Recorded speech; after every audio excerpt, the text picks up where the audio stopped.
에베소서 1장 19절에서 23절까지를 보시면 하나님은 지극히 크신 능력으로 그리스도를 죽은 자 가운데서 살리시고 보좌 우편에 앉히셨습니다. 보좌 우편에 앉히신 그리스도는 이제 교회의 머리가 되셔서 자신의 몸을 어떻게 이루시는지, 성도 개인을 어떻게 구원하시고 교회를 어떻게 이루시는지를 이제 에베소서 2장에서 말씀하고 있습니다. 오늘 우리가 함께 살펴보는 말씀은 2장 8절 말씀을 중심으로 에베소서 2장 1절에서 10절까지의 내용인 우리 개인의 구원에 대해서 여러분과 함께 살펴보겠습니다. 2장 8절 말씀을 보시면 은혜를 인하여 믿음으로 말미암아 구원을 받았다라고 말씀합니다. 그 은혜를 인하여 믿음으로 말미암아 구원을 받은 것이 무엇인지 그 구체적인 내용을 오늘 에베소서 2장 1절에서 7절까지 해서 말씀하고 있습니다. 에베소서 2장 1절에서 3절까지는 우리가 어떤 처지에서 구원을 받았는지를 말씀해 주시기 위해 우리 죄인의 본래 상태가 어떠함을 우리에게 알려주고 있습니다. 1절을 보시면 우리는 본래 허물과 죄로 죽었던 자들입니다.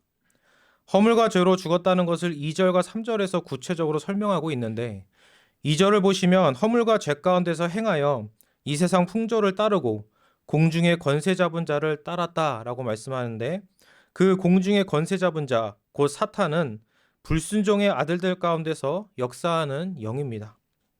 우리는 여기서 허물과 죄, 이 세상의 풍조, 사탄의 역사의 핵심과 본질이 무엇인지를 볼 수 있는데 그것은 바로 불순종입니다. 이 불순종은 창세기 3장에서 인류의 첫 언약의 머리요 대표였던 아담에게서 시작되었습니다. 그리고 창세기 2장 17절 말씀처럼 그 불순종으로 인해 모든 사람에게 사망이 들어오게 되었습니다. 그리하여 모든 사람은 허물과 죄로 죽었습니다. 그 죽음은 세 가지로 나타납니다. 첫 번째는 우리 영혼의 죽음이요. 두 번째는 육신이 죽어 영혼과 육신이 분리되는 것이며 세 번째는 지옥에서 영원한 저주 가운데 처하게 되는 것입니다.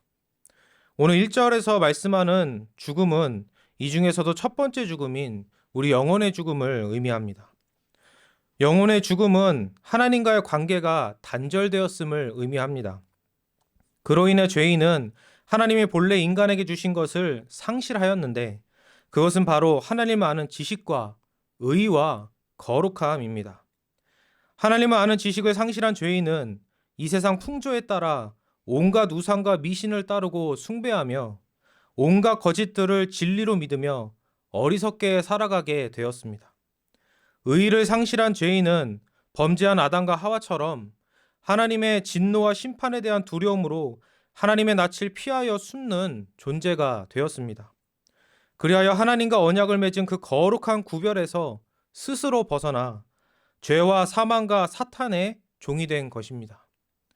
이제 죄인은 선한 의지를 상실하고 죄만 지을 수 있는 노예의 의지만을 갖게 되었습니다. 그리하여 3절 말씀처럼 육체의 욕심을 따라 육체와 마음이 원하는 것, 요한일서 2장 16절 말씀처럼 육신의 정욕, 안목의 정욕, 이생의 자랑을 따르는 자들이 되었습니다. 하나님은 사람을 자신의 형상대로 창조하셨습니다. 그리하여 사람은 하나님을 닮게 창조된 존귀한 자였습니다. 하나님을 바르게 하는 참된 지식과 하나님의 법에 문제됨 없이 하나님과 바른 관계를 갖는 의와 하나님의 형상대로 창조되어 하나님과 언약을 맺으며 하나님께서 세우신 피조물을 다스리는 자로서 구별된 거룩한 존재였던 것입니다. 그런데 죄로 인해 이 모든 것을 상실한 저주 가운데 처하게 되었습니다. 온갖 선한 것으로 존귀하게 형성된 자가 이제는 죄와 허물로 오염되고 부패되었고 하나님의 형상으로서 만물을 하나님의 뜻대로 다스릴 수 있는 자가 이제는 죄와 악의 종으로서 하나님이 세우신 모든 선한 것을 파괴하고 죽이며 더럽히는 자가 되었고 히브리서 2장 14절과 15절 말씀처럼 죽음을 통하여 죽음의 세력을 잡은 자, 곧 마귀의 종이 되어 죽음을 두려워하며 일평생 종노릇하는 비참한 처지에 놓이게 된 것입니다. 그런데 이러한 처지도 비참하지만 그보다 더 비참한 것은 이 모든 일로 인해 하나님의 진노의 대상이 되었다는 것입니다.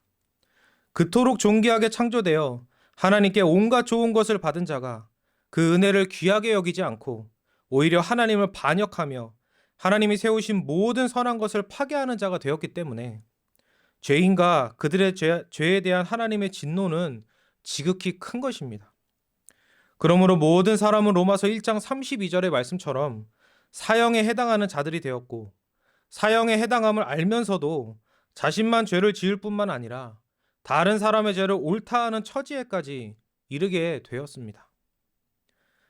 그러므로 이제 이러한 죄인들에게 마땅한 처벌이 임할 것이라는 말씀이 이어져야 할 것 같은데, 에베소서 2장 4절을 보시면 우리 한글 성경에는 나오지 않지만 원어에는 그러나라고 시작합니다. 지극히 비참한 처지에 있는 죄인들에게 그래서 너희들에게 이제 영원한 형벌이 임할 것이다 라는 말씀이 아니라 그러나가 선포되고 있는 것입니다. 반전이 있다는 것입니다. 그 반전의 첫 번째는 바로 우리를 향한 하나님의 긍휼과 사랑입니다. 영혼의 죽음으로 죽음의 냄새, 오염과 부패의 냄새만을 풍기는 우리를 하나님은 피하거나 버리지 않으시고 4절 말씀과 같이 오히려 불쌍히 여기시고 궁일이 여겨 주셨습니다. 큰 죄를 지어 감옥에서 사형을 기다리는 범죄자를 향해 모든 사람은 손가락질하며 분노하지만 하나님은 오히려 우리를 불쌍히 여겨 주셨고 우리를 사랑하셨습니다. 그러므로 이러한 하나님 아버지의 긍휼과 사랑은 평범한 긍휼과 사랑이 아니기 때문에 4절 말씀에서 사도 바울은 긍휼이 풍성하다 그리고 그 큰 사랑이라고 표현합니다. 풍성한 긍휼과 큰 사랑은 오직 하나님만이 우리에게 주실 수 있는 긍휼과 사랑이며 그러므로 절대적이고 무한하신 긍휼과 사랑입니다.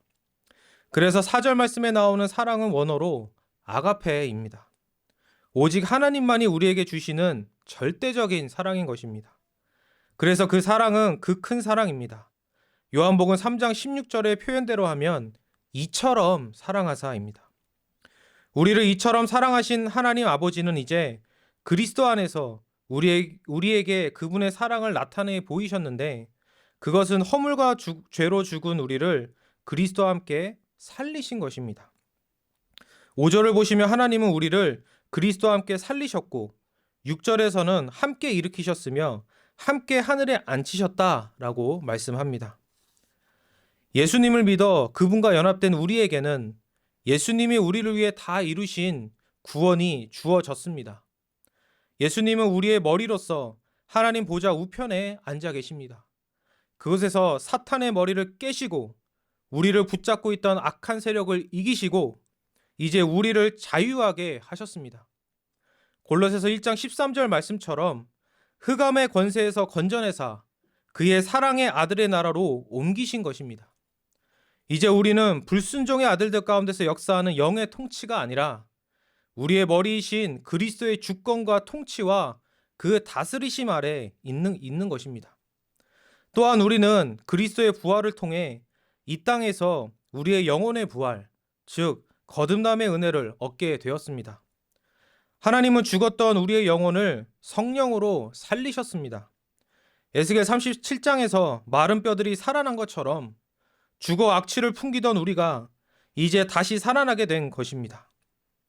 다시 살아난 우리는 성경 말씀을 통해 하나님을 아는 지식을 갖게 되었고 예수 그리스도의 의를 받아 하나님의 심판대 앞에서 무죄 선고를 받게 되었으며 그리스도의 영이신 성령을 통해 그리스도 안에서 거룩하게 구별되어 매일 거룩하게 빚어져가는 자녀가 되었습니다.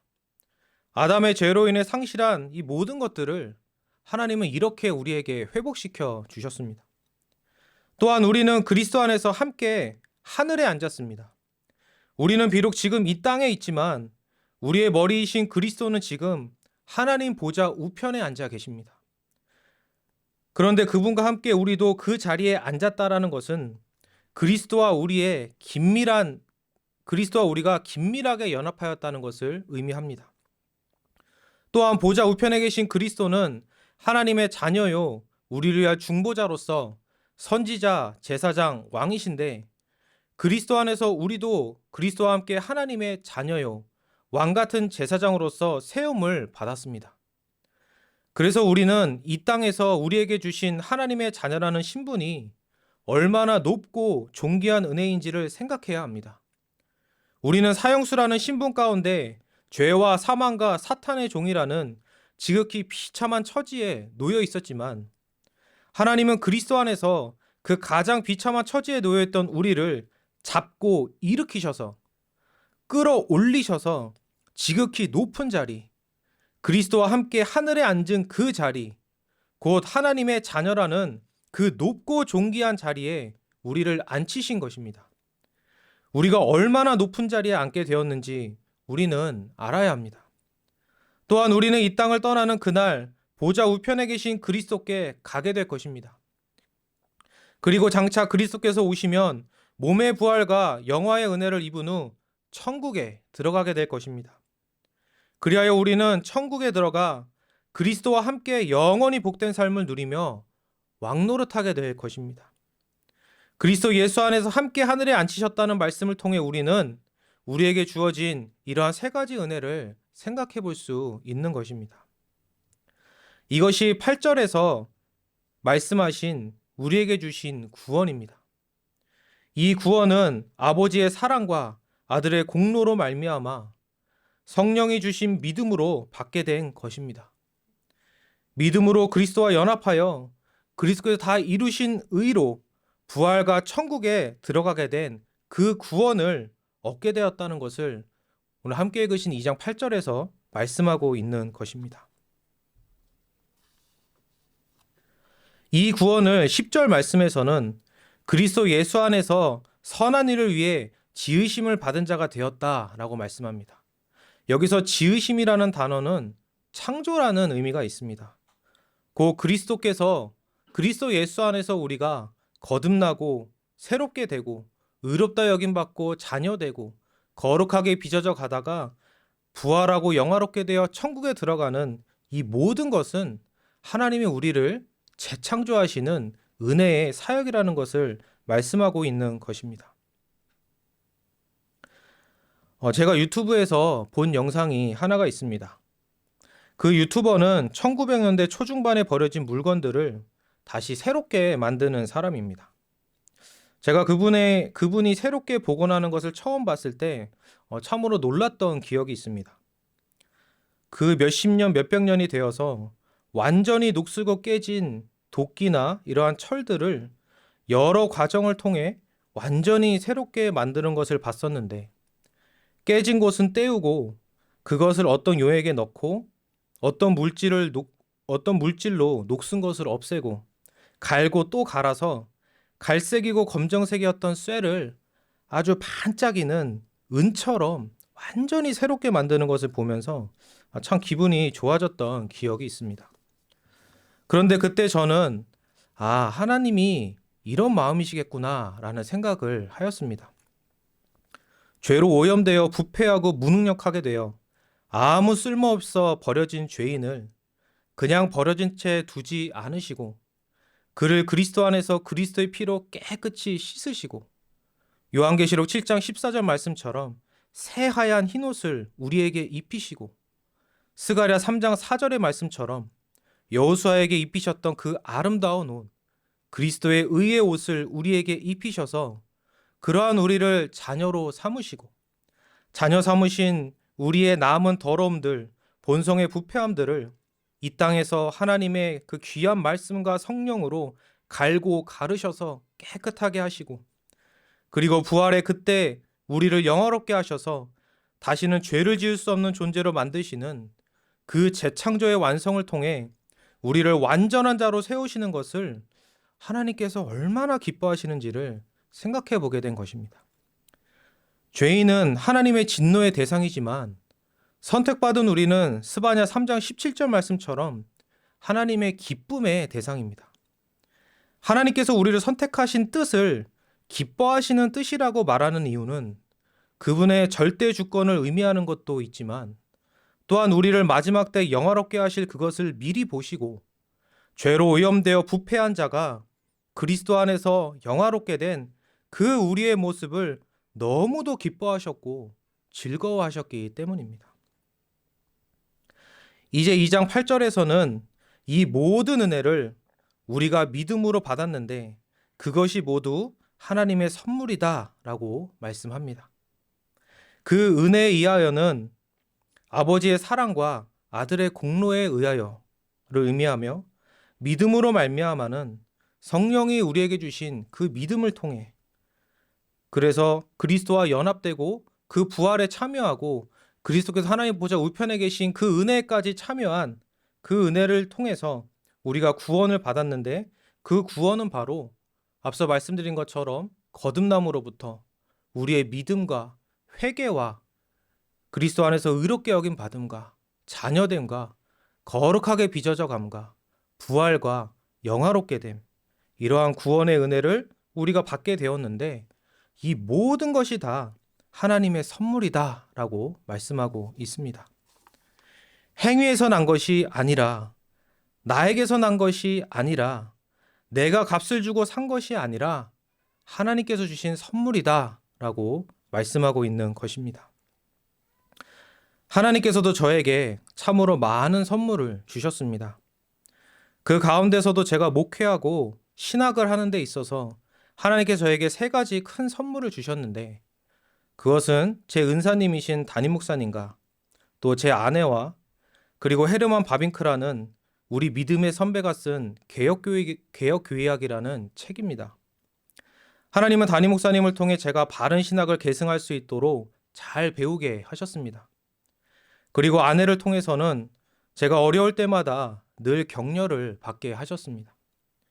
그리고 개혁교회학이라는 책을 통해서는 개혁신학의 그 발음과 부요함을 받아 누리게 하셨습니다. 물론 저는 이 개혁교회학이라는 책을 값을 주고 구입하였습니다. 그럼에도 그 책이 저에게 선물인 것은 제가 지불한 값과 비교할 수 없는 가치가 있기 때문입니다. 왜냐하면 하나님은 바빙크라는 우리 믿음의 선배의 삶을 평생 조성하셔서 개혁신학자로 세우셨고 신학자로 세움받은 그는 그의 인생에서 10년이 넘는 시간을 투자하여서 이 책을 썼습니다. 또한 그 책이 담고 있는 내용은 사실 그가 그의 믿음의 선배들에게 받은 내용들이기도 합니다. 앞선 믿음의 선배들이 성경을 연구하고 바른 신학을 정립하여 기록한 내용들을 잘 이어받아 자신의 책에 기록한 것입니다. 그 믿음의 선배들은 어떨 때는 목숨의 위협을 받으며 어떨 때는 전쟁과 내전 가운데서 어떨 때는 순교의 자리에까지 나아가게 되는 상황 가운데서도 오직 하나님의 영광을 위해 자신의 책들을 기록하였고 그것을 종합하여 바르게 정리하고 정립한 일을 바빙크가 한 것입니다. 그렇기 때문에 이러한 가치를 갖는 책을 단 몇만 원과 비교할 수 있겠습니까? 우리는 그 책의 종이값과 그 책을 만든 값을 지불할지는 몰라도 그 책의 저자가 담은 그 가치를 제대로 지불하는 것은 아닙니다. 그 책의 저자의 수고와 노력, 그리고 그 책이 담고 있는 내용의 가치에 합당한 값을 지불해야 한다면 우리는 사실 책을 돈 주고 살 수 없을 것입니다. 그 가치를 진정 제대로 안다면 우리는 함부로 값을 지불하려고 들지도 않을 것입니다. 이는 하나님이 우리에게 주신 은혜도 마찬가지입니다. 사람도 아닌 천사도 아닌 무한하시고 지극히 위대하시며 지극히 존귀하신 하나님께서 사람이 되신 후 우리를 대신해 십자가에 못 박히셔서 우리의 모든 죄를 대신 지시고 그 죄값인 사망의 형벌을 대신 치르시고 우리 대신 지옥의 고통을 당하시고 우리 대신 버림받으신 그 은혜, 아들은 자신의 목숨을, 아버지는 아들의 목숨을 하나님께 반역의 죄를 저질러 사형 선고를 받은 지극히 비참하고 하찮은 자를 위해 주신 그 은혜, 우리와 같은 죄인을 그리스도께서 지불하신 그 값으로 값주고 사셔서 우리를 타락 전 본래의 모습으로 회복시키시고 자녀라는 더 큰 은혜를 부어주시고 의롭고 거룩하고 선하게 빚으셔서 하나님의 선한 일을 위해 열심을 내는 자로 살게 하신 그 은혜,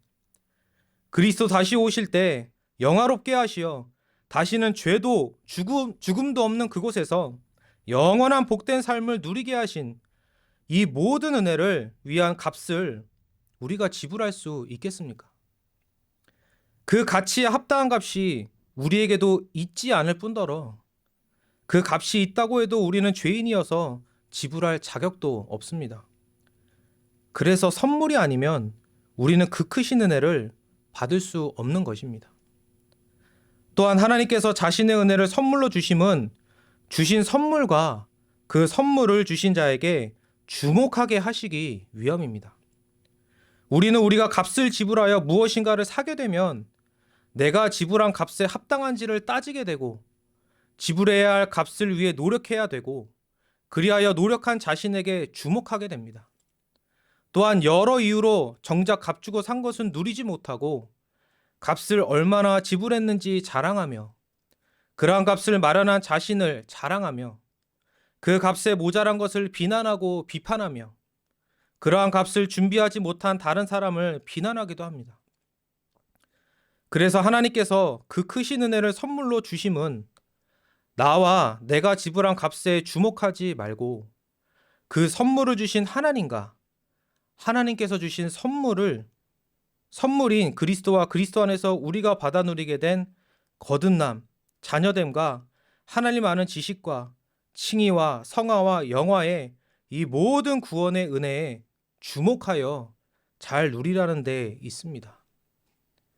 하나님께서 우리 각자에게 오늘 살펴본 이 모든 은혜를 값없이 선물로 주셨습니다. 선물만 마련하셔서 우리가 받으러 가야 하는 것이 아니라 하나님은 선물로 이미 주셨습니다. 그리고 믿음으로 받게 하셨습니다. 그렇지만 우리가 값없이 받은 그 은혜의 선물을 마련하시기 위해 그리스도는 무한한 값을 지불하셨습니다. 왜냐하면 십자가에서 사람으로서 자기 자신을 주신 그리스도는 바로 하나님이시기 때문입니다. 그러므로 우리를 위해 지불된 무한한 값의 선물이 우리에게 값없이 주어진 이유는 그 무한한 값에 주목하고 감사하며 기뻐하게 하시기 위함인 줄 알고 이 죄 많고 악한 일이 많은 세상의 풍조에 밀려 요동치 마시고 하나님의 그 놀라운 선물에 주목하시어 우리 영화의 표대를 향하여 흔들림 없이 나아가시는 저와 여러분이 되기를 간절히 소원합니다. 기도하시겠습니다. 거룩하고 자비로우신 하나님 아버지, 감사합니다. 죄와 허물로 죽어 죄와 사망과 사탄의 종이라는 그 가장 비참한 처지에 있던 저희들을 오히려 사랑해 주시고 긍휼히 여기셔서 그리스도 안에서 그리스도와 함께 다시 살리시고 또한 그리스도와 함께 우리를 지극히 높이셔서 저 하나님 보좌 우편이라는 하나님 자녀의 자리로 천국으로 저희를 인도하신 큰 은혜에 감사드립니다. 하나님이 무한한 값으로 지불하셔서 값주고 사셔서 주신 이 은혜를 저희가 하나님의 선물로 잘 받아 누리게 하여 주시고 이 선물을 귀하게 여기며 평생 믿음으로 잘 품고 하나님만 잘 따르며 순종하며 살아가는 저희 모두가 되게 하여 주시옵소서. 감사드리며 거룩하신 주 예수 그리스도의 이름으로 기도드립니다. 아멘.